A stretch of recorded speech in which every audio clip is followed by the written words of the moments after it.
నిదర్శనంగా నిలబడి ఉండేటటువంటి గొప్పవారు, మేము ఆరాధించేవాళ్ళు మన మాజీ ఉపరాష్ట్రపతి శ్రీ వెంకయ్య నాయుడు గారికి,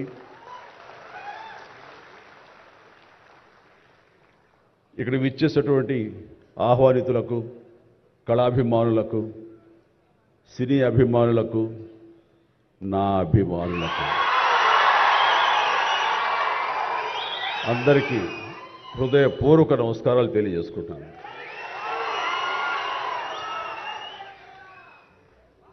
నాకు నిజంగా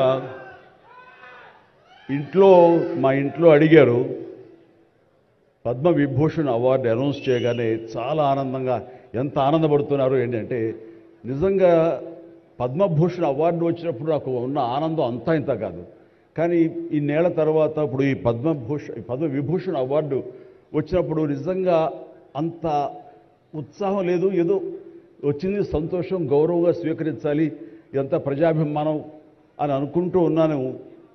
కానీ ఆ తర్వాత తరలి వచ్చేటువంటి వివిధ ప్రాంతాల నుంచి మనుషులు కానివ్వండి, వ్యక్తులు, అభిమానులు, సినిమా పరిశ్రమ నుంచి కానివ్వండి, రకరకాల అసోసియేషన్స్ కానివ్వండి, అలా ఎంతోమంది రాజకీయ ప్రబుద్ధులు కానివ్వండి, అందరూ గత వారం రోజులుగా ఎడతెరిపి లేకుండా వాళ్ళు ప్రశంసలు కురిపిస్తున్నారంటే ఆ ఆనందం ద్విగుణీకృతమైంది. ఎంతో ఉద్వేగానికి, ఎంతో ఇదిగా అయ్యింది. అవార్డు ఇవ్వని అభిమానం, అవార్డు ఇవ్వని ఉత్సాహం, ప్రోత్సాహం మీ కరతాళ ధ్వనుల ద్వారా, మీ ప్రశంసల ద్వారా ప్రతి ఒక్కళ్ళు మనసారా ఆశీర్వదిస్తుంటే, చాలు ఈ జన్మ, ఇది పూర్వజన్మ సుకృతం, ఎప్పుడో చేసుకున్న పుణ్యఫలం, మా అమ్మానాన్నలు వాళ్ళకి జన్మించేందుకు వాళ్ళు చేసిన పుణ్యఫలం నాకు ఈ విధంగా సంక్రమించిందంటూ నేను నిజంగా మనసు స్పందించి అలా భావిస్తాను. అదే మీ ముందు ఉంచుతున్నాను. ఇక నాకు తెలిసి ప్రప్రథమంగా అవార్డులు అనౌన్స్ చేసిన వెంటనే ఒక ప్రభుత్వం స్పందించి వారికి ఈ రకంగా సన్మానం చెయ్యాలి అనే భావం రావటం అన్నది బహుశా ఎప్పుడు జరగలేదు. ఇదే మొట్టమొదటిసారి జరిగింది. దానికి ప్రధానమైన కారణం యువకులు, డైనమిక్ లీడర్ మన ముఖ్యమంత్రి రేవంత్ రెడ్డి గారు, అలాగే వాళ్ళ సహచర మంత్రి వర్యులు, వీళ్ళందరూ ఒక్కడిగా అనుకుని స్పందించిన మనసుతోటి మన వాళ్ళని మనం గౌరవించుకోకపోతే ఎలాగ గౌరవించుకోవాలి అంటూ అన్నది నిజంగా చెప్తాను. సభాముఖంగా వారికి నా హృదయపూర్వక ధన్యవాదాలు తెలియజేస్తాను. అంటే సన్మానాలకి ఇక్కడ నేను కానీ, మన వెంకయ్యనాయుడు గారు కానీ, ఇతర పద్మ అవార్డీస్ కానీ ఎవరు కొత్త ఏం కాదు. వాళ్ళు రకరకాలుగా విధాలుగా వాళ్ళు సన్మానించబడుతూ ఉంటారు. కానీ సరిగ్గా ఇలాంటి సమయంలో ప్రభుత్వం ముందుకు రావడం అన్నది వారు ఈ కళాకారులకి, కళలకి వారు ఇస్తున్న ప్రాముఖ్యతకి నిజంగా మనస్సు స్పందించి నేను నా అభినందనలు తెలియజేస్తున్నాను. ఇందులో భాగంగా నిన్న మొన్న ముఖ్యమంత్రి గారు అనౌన్స్ చేశారు, ఇక్కడ నంది అవార్డ్స్ అనేవి ఒకప్పుడు ఇస్తూ వచ్చాము. నంది అవార్డ్స్ అనేది తర్వాత అదేదో గత చరిత్రలాగా అయిపోయి మాకు అందరికీ చిన్న డిసప్పాయింట్మెంట్ ఉంది అంటే ఇరు రాష్ట్రాల్లో కూడా. అరే, కళాకారులు ఇంత నెగ్లెక్ట్ చేస్తున్నారు, ఇంత నిర్లక్ష్యపరుస్తున్నారు, ఎందుకు ఉత్సాహపరచట్లేదు? అది పెద్ద గొప్ప విషయం కూడా కాదు అది. అండ్ అది ఇస్తే కనుక చాలామంది చాలా ఉత్సాహం ఉంటుంది, ఆ ప్రోత్సాహంతో మరింత ముందుకెళ్తారు. తద్వారా ఎన్నో సినిమాలు కానీ, నాటకరంగం కానీ ఇవన్నీ అభివృద్ధి చెందుతాయి. తద్వారా ఎంతోమందికి ఎంప్లాయ్మెంట్ కానివ్వండి, ఎంతోమంది ప్రోత్సాహం కళాకారులు ఇంకొంచెం రావడం కానివ్వండి. ఆ రకంగా ఈ రోజును చూస్తే కనుక మన సినిమాలు ప్రపంచవ్యాప్తంగా ముందుకెళ్తున్నాయంటే అలాంటి ప్రోత్సాహం, అలాంటి ఉత్సాహం ఉండబట్టే. సో ప్రభుత్వ పరంగా కూడా అలాంటివి ఉంటే కనుక ఇది మరింత ముందుకెళ్ళడానికి అవకాశం ఉంది. అది గుర్తెరిగి ఈ రోజున ఆ అవార్డులు మళ్ళీ మనం రెజ్యూమ్ చేస్తాం, మళ్ళీ ఇస్తామని ఆ నిర్ణయం తీసుకోవటం, దానికి పేరు ప్రజాగాయకుడు. జీవితం అంతా కూడా రెవల్యూషనరీగా మార్పు తీసుకురావాలని ప్రయత్నించే నిరంతర శ్రామిక కళాకారుడు శ్రీ గద్దర్ గారు.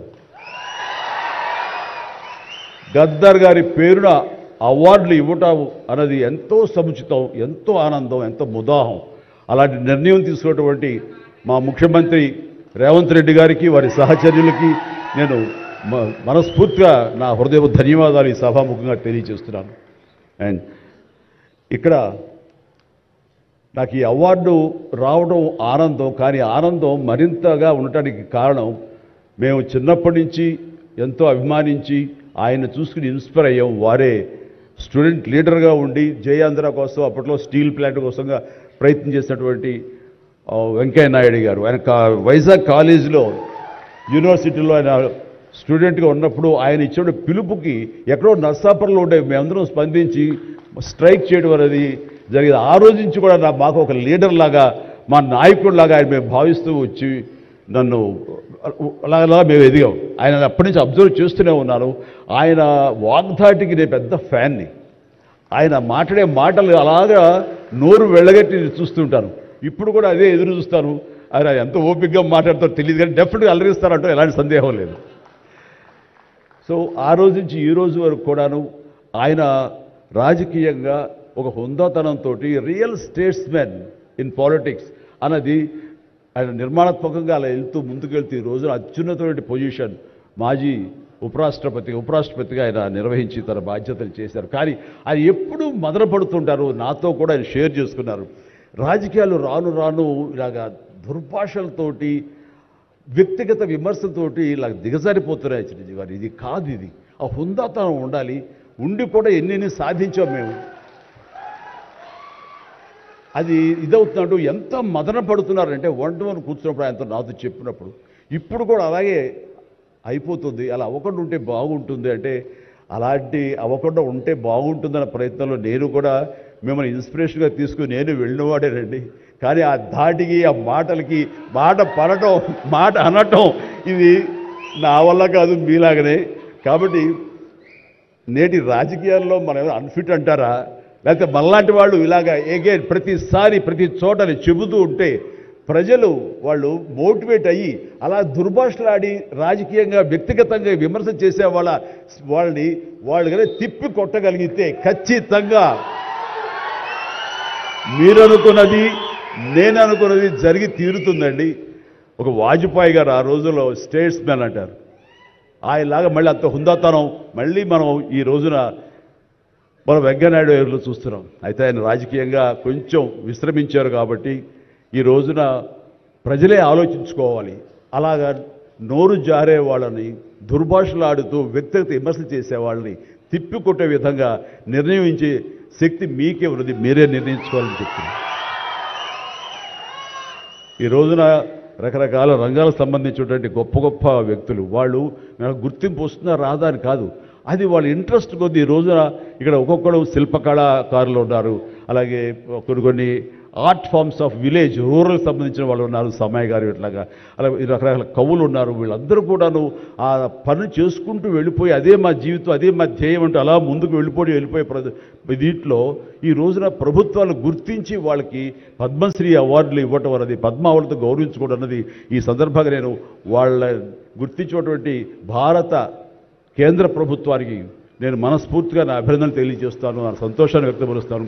దీనికి మరీ ముఖ్యంగా మన ప్రియతమ నరేంద్ర మోడీ గారు ప్రధానమంత్రి, ఆయన దీన్ని గుర్తించి అలాగా ఇవ్వడం జరిగింది. ఇక్కడ ఒక విషయం చెప్పొచ్చో చెప్పకూడదో తెలియదు, కానీ ఒక విషయం చెప్తాను. మధ్యాహ్నం నాకు అవార్డు మీకు ఇవ్వాలనుకుంటున్నాము, మీకు మీ కన్ఫర్మేషన్ కానీ మీ యొక్క ఆమోదం మాకు తెలియాలంటూ హోమ్ డిపార్ట్మెంట్ నుంచి ఫోన్ వచ్చినప్పుడు ఒక షాకు లోనయ్యాను. అప్పటికి ముందు నుంచి స్పెక్యులేషన్స్ ఉన్నాయి, కానీ నాకు ఇవన్నీ కూడా వస్తాయి లేవో అనే దాని మీద ఎప్పుడో మీమాంస ఉండింది నాకు. వాళ్ళు చెప్పగానే సంతోషించాను. సో ఈవినింగ్ ఎన్నింటికి వస్తుందని వాళ్ళు 6-7 o'clock వస్తుంటే అప్పటి నుంచి అలా టీవీలు ముందు కూర్చున్నాను. సో కొంతసేపు చూసేసరికి రాలేదు ఆ వచ్చినాయి అని గబగ నేను సర్దుకొని కూర్చుంటే ముందు పద్మశ్రీ అవార్డులు ఒక 34-36 వచ్చినాయి. ఆ తర్వాత నెక్స్ట్ మందే కదా అనుకుంటూ అందరూ సర్దుగా రెండు పిల్లలు గొడవ చేయకుండా కూర్చోండి రే ఇష్యూగా నా పేరు వస్తుంది అంటూ కూర్చాను. అరగంట అయింది రాలేదు, గంట అయింది రాలేదు, గంటన్నర అయింది. ఓరి బాబోయ్ ఏంటిది, ఏదైనా మళ్ళీ ఏమైనా మారుస్తారా, మనకి వచ్చే అవకాశం లేదని చిన్న మీమాంసలో ఉన్నారు. ఆ తర్వాత వచ్చిందనుకోండి. ఆ తర్వాత ఇదే డౌట్ నేను మన వెంకయ్యనాయుడు గారి ఇంటికి వెళ్ళి నేను ఆయన గౌరవంగా ఆయన సన్మానించుకున్నప్పుడు ఆయన ముందు చెబితే ఇదంతా కూడా నరేంద్ర మోడీ గారు ఒక ఆలోచన అండి. పద్మశ్రీ అవార్డులు చాలా బడుగు బలహీన వర్గాలకు సంబంధించినటువంటి చిన్న స్థాయి కళాకారులకు వచ్చింది. ఒకేసారి వెంకయ్యనాయుడు గారి పేరు, చిరంజీవి పేరు, పద్మ సుబ్రహ్మణ్య పేరు, వైజయంతిమాల బాలి పేరు వస్తే కనుక అది సుస్పష్ట, అది ప్రముఖంగా వేసేస్తారు. అలా వేసినప్పుడు వీళ్ళ గురించి ఎవరు చెప్పుకుంటారు? కాబట్టి వీళ్ళ గురించి చెప్పుకోవాలి అంటే గంటన్నర టైం మధ్యలో గ్యాప్ ఇవ్వండి. గంటన్నర వరకు వాళ్ళ గురించి చర్చ జరుగుతుంది. వాళ్ళు ఎవరు అంటారు, ఇక్కడ సమ్మయ్య ఎవరు, ఆచార్య గారు ఎవరు, ఇలా పేర్లని చెప్పుకుంటూ వాళ్ళ గురించి ఆలోచిస్తారు, చర్చించుకుంటారు. వాళ్ళకి గుర్తింపు వస్తుంది. అది రిజిస్టర్ అయిన తర్వాత దెన్ చిరంజీవి వెంకయ్యనాయుడు గారు ఏంటప్పుడు ఇష్టం అన్నారు. అది నిజంగా గొప్ప ఆలోచన, గొప్ప ఇది. వారి గురించి తెలుసుకున్న తర్వాత నాకు నరేంద్ర మోడీ గారి మీద గౌరవం మరింత పెరిగింది ఆయన ఆలోచించి. సో ఇలాంటి సన్మానం జరగటం అన్నది నాకు నిజంగా అత్యంత గౌరవంగా భావిస్తాను. నా జన్మ సార్థకమైందని భావిస్తున్నాను. ఎన్నో కార్యక్రమాలు చేశాను. ఇది సినిమాల్లో రాణించినా కూడా సినిమాల్లో ఎంతో ప్రప్రథమ స్థానంలో ఎన్నో సంవత్సరాలు దశాబ్దాలుగా ఉండటమే కాకుండా ఆర్టిస్ట్కి సామాజిక బాధ్యత, సామాజికటువంటి సేవ చెయ్యాలి. అది నేను అనుకోను కాదు, ఏమీ కాదు, నాకు అనిపించి నా అభిమానులు అందరూ కలిపి వాళ్ళు ఎంతసేపటికి సినిమా థియేటర్లకో, వాల్ పోస్టర్లకో, పాలాభిషేకాలకో, వీటి కొట్టుకోవడాలు, వీటికి ఉండేటటువంటి కల్చర్ని మనం మార్చాలి అనే ఉద్దేశంతో వీళ్ళందరూ శక్తివంతులు. ఇలాంటి శక్తిని అన్గైడెడ్ మిస్సైల్లా ఉండకుండా దీని అన్నింటి ఛానలైజ్ చేస్తే కనుక వీళ్ళ చేత సత్కార్యాలు మనం చేయించుకోవచ్చు అనే భావం నాకు లేట్ 90s వచ్చింది. అందులో భాగంగా ఆ రోజున బ్లడ్ దొరకక ఎంతోమంది మరణిస్తున్నారని తెలిసిన తర్వాత ఇంతమంది ప్రజానీకం ఉండి కేవలం బ్లడ్ అనేది హాస్పిటల్లోనో లేకపోతే ఫార్మస్యూటికల్స్లోనో దేడు దొరకదు మనకి. అది మనిషి ఇంకో మనిషికి ఇస్తేనే దొరుకుతుంది.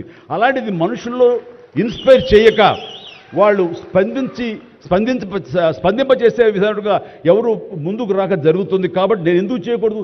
నా అభిమానులు అనేవాళ్ళు ఎస్ ప్రాణం ఇస్తామంటారు. ప్రాణం వద్దు, రక్తం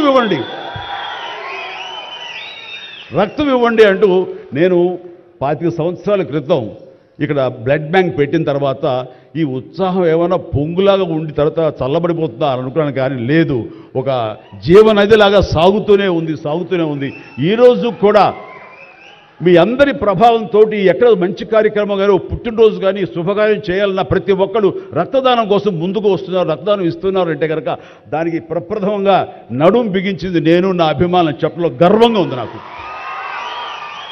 ఈ రోజుకి. అలాగే మన కరోనా క్రైసిస్ వచ్చినప్పుడు బయటికి వెళ్ళే అవకాశం లేదు, ఉపాధి లేదు, ఇంట్లో కట్టుబడి ఉండాలి. ఇలాంటి పరిస్థితుల్లో వాళ్ళందరికీ నిత్యావసర వస్తువులకు చాలా కష్టపడిపోతారు అనుకున్నప్పుడు నా ఇతర మిత్రుల సహాయ సహకారాలతోటి నేను పెద్ద ఎత్తున వాళ్ళకి 4 నెలల పాటు మన ఇళ్లలో తినే హై క్వాలిటీ గ్రాసరీస్ నేను వాళ్ళకి అందివ్వడం జరిగింది. అది వాళ్ళు బయటికి రాలేరు, పోలీసులు వాళ్ళు చాలా స్ట్రిక్ట్గా ఇంటికే పరిమితం చేస్తారు, ఏం తింటారు. అప్పుడు నా అభిమానులు నేను ప్రోత్సహించి వెళితే నా అభిమానులు ప్రతి ఇంటికి వెళ్ళి ఆ బ్యాగ్స్ ఇచ్చేవాళ్ళు. అది గొప్పగా నాకు ఎంతో సంతృప్తి ఇచ్చింది. అలాగే ఆక్సిజన్ దొరకని పరిస్థితుల్లో, ప్రభుత్వాలు కూడా చేయలేని పరిస్థితుల్లో, హాస్పిటల్స్ అన్నీ కూడా చేతులు తీసిన పరిస్థితుల్లో నేను నా మిత్రుల సహకారంతో నేను స్వయంగా నా అభిమానులతో వారం రోజుల్లో 32 ప్లేసెస్లో ఈరోజు ఆక్సిజన్ అందివ్వడం జరిగింది. అలాగే కాన్సన్ట్రేటర్స్ ఇవ్వడం జరిగింది. ఇవన్నీ కూడా ఏంటంటే చెయ్యాలనే తపనతోటి బహుశా ఇవన్నీ కూడాను నాకు ఈ రోజున ఈ అర్హత రావడానికి, ఈ అవార్డు రావడానికి నాకు దోహదపడిందేమో అనుకుంటున్నాను. భగవంతుడా ఇంకా నాకు ఈ శక్తి సామర్థ్యాలు ఇవ్వు, ఈ ఆలోచన ఇవ్వు. నేను అవార్డుల కోసం ఎదురు చూడను, అవార్డులు రావాలని కోరుకోను, లేకపోతే చాలు. వాళ్ళ గుండెలు ఉండే ప్రేమ కంటే ఏ అవార్డు పెద్దది కాదు. కాబట్టి ఇలాగా మిగతా జీవితం సినిమాలు చేస్తూనే ఉంటా, డ్యాన్సులు ఆడుతూనే ఉంటా, ఫైట్లు చేస్తూనే ఉంటా, మిమ్మల్ని అలరిస్తూనే ఉంటా. అలాగే ఈ సేవా కార్యక్రమాలు కొనసాగిస్తూనే ఉంటాను. ఇది మీకు చెబుతూ ఈ అవకాశం ఇచ్చినటువంటి తెలంగాణ రాష్ట్ర ప్రభుత్వానికి, మరీ ముఖ్యంగా మా ముఖ్యమంత్రి గారికి, మా ఉప ముఖ్యమంత్రి భట్టి గారికి, అలాగే మా సినిమాటోగ్రఫీ మినిస్టర్ గారికి, మిగతా ఇతర మినిస్టర్స్ అందరికీ నా హృదయపూర్వక ధన్యవాదాలు తెలియజేస్తూ థ్యాంక్ యూ సో మచ్. జై హింద్.